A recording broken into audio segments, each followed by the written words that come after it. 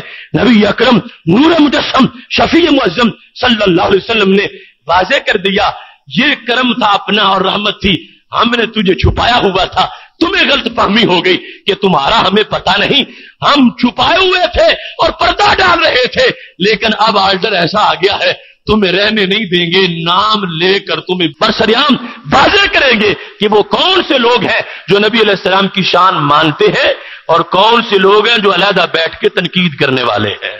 اس مقام پر حضرت حرملہ رضی اللہ تعالیٰ عنہ کا وہ جملہ بھی سامنے رکھو کہ جس وقت وہ آئے تھے نبی علیہ السلام کے پاس، طبرانی نے اس کو روایت کیا ہے، کہنے لگے یا رسول اللہ صلی اللہ علیہ وسلم، آج میں حرملہ چور بن کے آیا ہوں اور آپ کی چادر میں چھپنے آیا ہوں، الایمان ہا ہونا والنفاق ہا ہونا، میری زبان کلمہ پڑھتی ہے، دل نہیں پڑھتا، دل میں منافقت ہے، اللہ سے دعا کرو کہ اللہ میرے دل کو بھی مومن بنا دے۔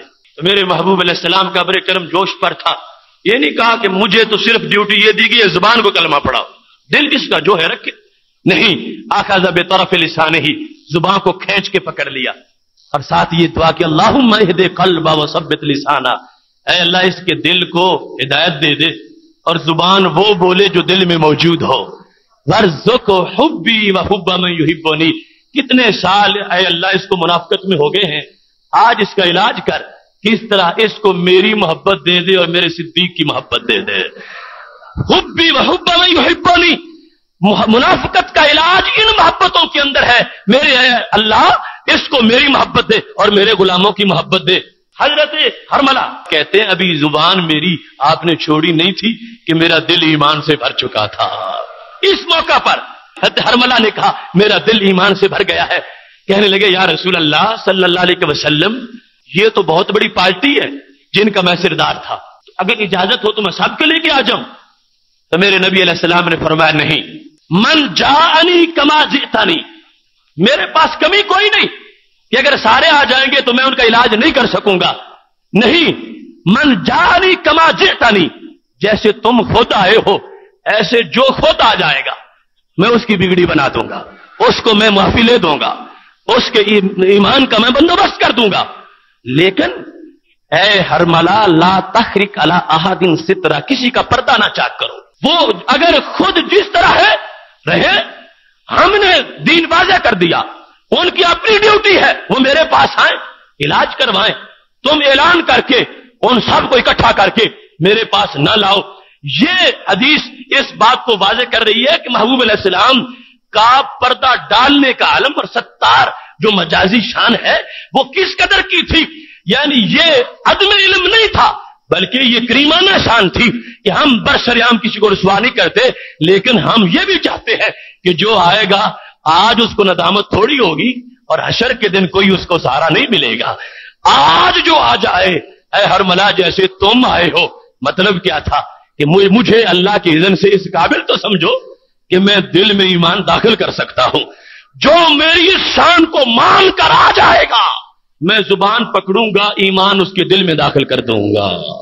رسول اکرم نور مجسم شفیع معظم صلی اللہ علیہ وسلم کو کس قدر علم منافقین ہے.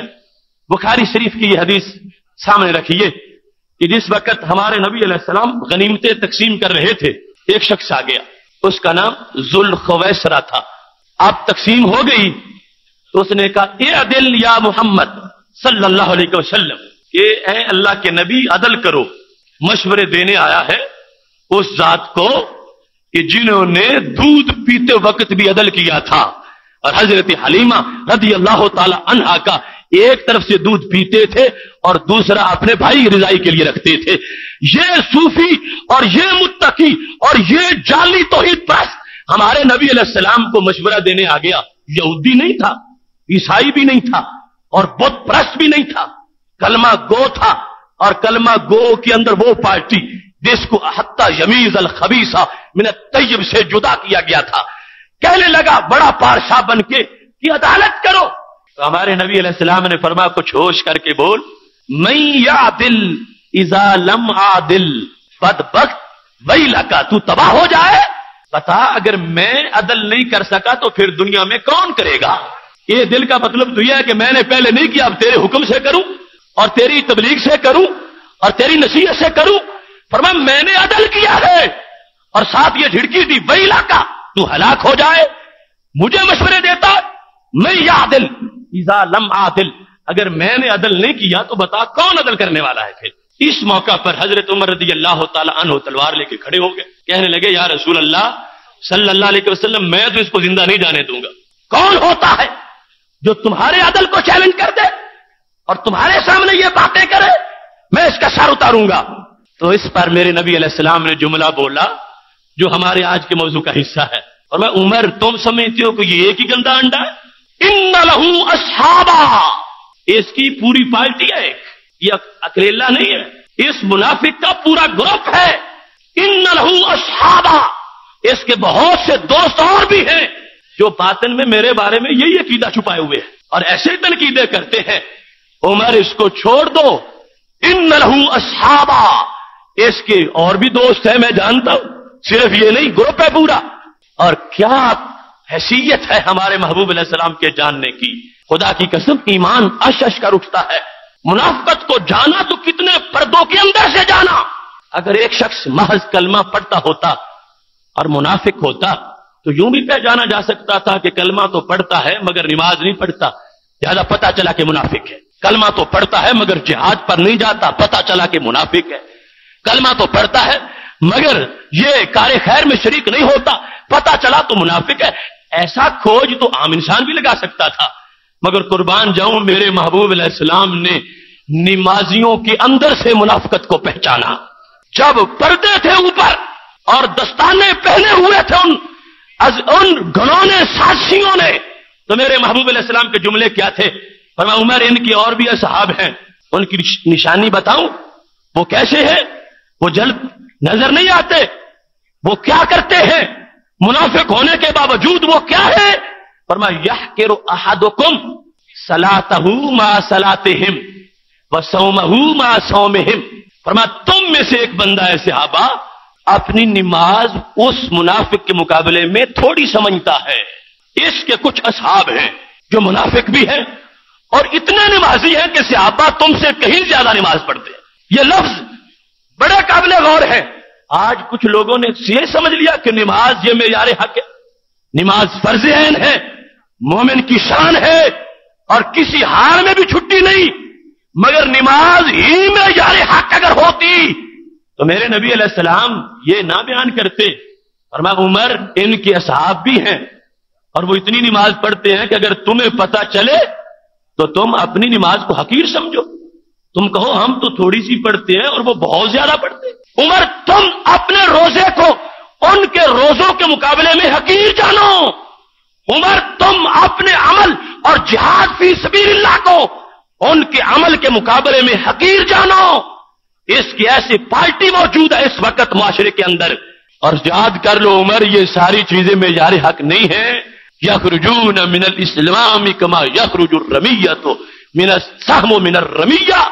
یہ سب کچھ ہونے کے باوجود مومن نہیں ہے, دین سے یوں ہی خالی ہے جیسے شکار سے تیر بار گزرتا ہے تو کوئی چیز بھی اس کے ساتھ نہیں ہوتی.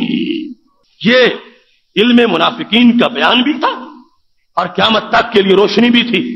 فرمایا صحابہ ہماری نمازیں آج کیا ہوں گی. صحابہ کو کہا گیا تم میں سے کوئی ایک شخص جب ان کی نماز دیکھے گا تو ان کی دکھاوے کی اتنی نمازیں ہیں تم سمجھو گے کہ ہم تو کوئی نماز پڑھتے ہی نہیں, بڑی تھوڑی سی پڑھتے ہیں, اور یہ اتنے بڑے لمبے پارسا اور متقی بنے ہوئے ہیں. تو یہ تقویٰ کی بناوٹی چادر کے اندر جو نفاق چھپا ہوا تھا ہمارے نبی علیہ السلام نے اس منافقت کو بھی ننگا کر دیا. فرمایا میرے صحابہ جان لو یہ ایک نہیں کہ اس کا سر اتارو گے تو بات ختم ہو جائے گی. اس کے اصحاب بھی ہیں, وہ اور بھی ہیں ایسے گندے انڈے میں جانتا ہوں, اور یہ آزمائش ہے ہماری. ہم ابھی سر نہیں اتاریں گے. لوگ کہیں گے کلمہ گو کا سر اتارا اور کلمہ گو کو یہ کہہ دیا, کلمہ گو کو یہ کہہ دیا. ہم ان کو جو دوسرے لوگ ہیں بیرونی ان کے لحاظ سے بھی اپنی ایک پالیسی رکھیں گے, لیکن میرے صحابہ جان لو ان کے ایمان کو ایمان نہ سمجھنا. اور یہ بھی اجازت دے دی, فرما میرے بعد جب تم ان کو ملو گے اجازت دیتا ہوں ان کا سر بھی اتار سکتے ہو. یخرجو من بید ھذا الرجل, فرما اس بندے کی نسل سے ایک قوم نکلے گی ان کا یہی کام ہوگا, نمازیں لمبی ہوں گی مگر مجھ سے بغض ہوگا. فرما ان سے جو کچھ کرنا ہو کر لینا, عمر میں اب تمہیں اجازت نہیں دوں گا. تو رسول اکرم نور مجسم شفیع معظم صلی اللہ علیہ وسلم نے اس وقت یہ واضح کر دیا کہ صرف ایک منافق کو نہیں سب کو جانتا ہوں. اور اس طرح نبی علیہ الصلوۃ والسلام نے ان کو پہچانا ہے کہ وہ 1000 پردوں میں چھپے ہوئے تھے, مگر پھر بھی ہمارے محبوب علیہ السلام نے ان کی شناخت کر لی ہے, ان کو جانا ہوا ہے اور یہ مطلع کر دیا ہے کہ محض اعمال کو معیار حق کبھی بھی نہ بنا لینا. یہ اعمال تو علامتیں اور نشانیاں ہیں. جب دل صحیح ہوگا اور ایمان صحیح ہوگا منافقت دل میں موجود نہیں ہوگی. اللہ تبارک و تعالی عمل کی وجہ سے بندہ مومن کو بلند سے بلند مقام عطا فرما دے گا. محترم سامعین حضرات, رسول اکرم نور مجسم شفیع معظم صلی اللہ علیہ وسلم کا اسی سے ملتا جلتا جملہ اور آج کی وہ سب سے واضح پالیسی ہے. ابن کثیر میں وہ حدیث شریف ہے اور درجنوں کتابوں میں ہے کہ جب میرے نبی علیہ السلام نے فرمایا تھا مجھے اپنی امت پر قرآن کا خطرہ ہے, صحابہ نے پوچھا قرآن کا بھی خطرہ ہوتا ہے؟ قرآن نے تو خطرے مٹا دیے. اس موقع پر فرمایا مجھے خطرہ یہ ہے یتعلمہ المنافقون, میرے قرآن کا خطرہ مجھے یہ ہے کہ اس کا عالم منافق بھی بن جائے گا. یتعلمہ المنافقون, اس کے قاری منافق بھی بنیں گے اور اس کے عالم منافق بھی بنیں گے. تو پھر یا رسول اللہ صلی اللہ علیہ وسلم خطرہ کس چیز کا, اگر وہ پڑھ جائے تو اچھا ہے. فرمایا نہیں اچھا نہیں ہے. یجادلون بالمؤمنین, خطرہ مجھے یہ ہے کہ میرے غلاموں کو تنگ کریں گے. یجادلون بہی, قرآن کی آڑ میں قرآن پیش کر کے قرآن پڑھ کے میرے مومنوں سے جھگڑا کریں گے. اس واسطے میں یہ خطرہ قرآن کا سمجھ رہا ہوں. اس کی تعلیم کے لیے پابندی نہیں ہوگی کہ مومن ہی مدرسہ بنائے, منافق بھی بنا لے گا, منافق بھی پڑھے گا, منافق بھی پڑھائے گا. آیات رٹ کے چپ رہتا تو پھر بھی کوئی بات نہیں تھی, وہ چپ کرے گا ہی نہیں. یجادلون بالمؤمنین, بتوں والی آیات پڑھ پڑھ کے میرے ولیوں پر وہ میرے مومنوں کو دل جو ہے وہ ان کو دکھائے گا. اس واسطے میں آج اس درد کو محسوس کر رہا ہوں یہ منافقت کا تو پورا سلیبس جو ہے ہمارے نبی علیہ السلام نے اس کی حرف تک اس کو بیان کر دیا ہے، اور اس بات کو اسی وجہ سے ہی تو وہ گروپ اس کی طرف آ ہی نہیں رہا کہ اگر ہم یہ مان جائیں گے کہ نبی علیہ السلام نے غیب کی خبریں دی ہیں تو وہ خبریں ساری تو منافقوں کے بارے میں ہیں. وہ چاہتے ہیں سرے سے خبر کا انکار کر دو تاکہ منافقت کی جو خبریں دی گئی تھی ان کی بنیاد ہی ختم ہو جائے. مگر جب تک قرآن و سنت باقی ہے ان خبروں کا اور آیات کا جو بھی میں نے پڑھی ہے کیسے انکار ہو سکتا ہے اور کیسے ان کو بند کیا جا سکتا ہے. مبارک ہو اہل سنت تجھ کو، اللہ تبارک و تعالیٰ نے وہی صفہ والا صحابہ کا عقیدہ عطا فرمایا ہے. شمساوی حضرات، ہم اپنے لفظوں میں کسی کو نامزد نہیں کرتے اور اس واسطے کہ ہم دعوت فکر دیتے ہیں. اگر کسی کے ہاں کوئی ایسی بات ہے تو وہ ان آیات کو سامنے رکھ کے توبہ کر لے اور باز آ جائے اور ہمیں خوشی ہوگی. اور یہی ہمارا اصلاح کا پیغام ہے اور اس کو مختلف جہات سے دن رات پیش کر رہے ہیں.